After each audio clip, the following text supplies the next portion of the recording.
এই মুহূর্তে West Bengal college service commission অর্থাৎ WBCSCর তরফ থেকে রাজ্যে যে ২৬তম সেট পরীক্ষা অর্থাৎ স্টেট এলিজিবিলিটি টেস্ট অনুষ্ঠিত হতে চলেছে তার অ্যাডমিট কার্ডটি রিলিজ করা হয়েছে। তো তোমরা কিভাবে অ্যাডমিট কার্ডটি ডাউনলোড করবে তারই আজকে স্টেপ বাই স্টেপ প্রসেস আজকের এই ভিডিওটির মাধ্যমে দেখাবো।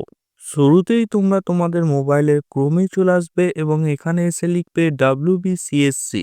এরপর তোমরা সার্চ দেবে। তারপরেই তোমাদের সামনে এরকম একটি ইন্টারফেস শো হবে যেখানে প্রথম যে লিঙ্কটি দেখতে পাচ্ছ https://www.wbcsconline.in এই ওয়েবসাইটটিতে তোমরা এবার ক্লিক করবে। তো ক্লিক করার পরে তোমরা দেখতে পাচ্ছ ওয়েস্ট বেঙ্গল কলেজ সার্ভিস কমিশনের অফিসিয়াল ওয়েবসাইটে তোমরা প্রবেশ করবে এবং তোমরা ডান দিকে দেখতে পাচ্ছ লেখা আছে অ্যাপ্লিক্যান্ট লগইন। এই অপশনটিতে এবার তোমরা ক্লিক করবে। ক্লিক করার পরে তোমাদের সামনে এরকম একটি ইন্টারফেস শো হবে যেখানে তোমরা ইউজার নেম পুট করবে, তারপরে তোমরা তোমাদের পাসওয়ার্ডটি পুট করবে, দিয়ে তোমরা এখানে লগইন অপশানে ক্লিক করবে। তারপরে তোমাদের সামনে অ্যাডমিট কার্ডটি তোমাদের শো হবে। এরকমই আপডেট সংক্রান্ত তথ্য পেতে চাইলে আমাদের চ্যানেলটি সাবস্ক্রাইব করুন এবং ভিডিওটিকে লাইক করুন এবং শেয়ার করুন।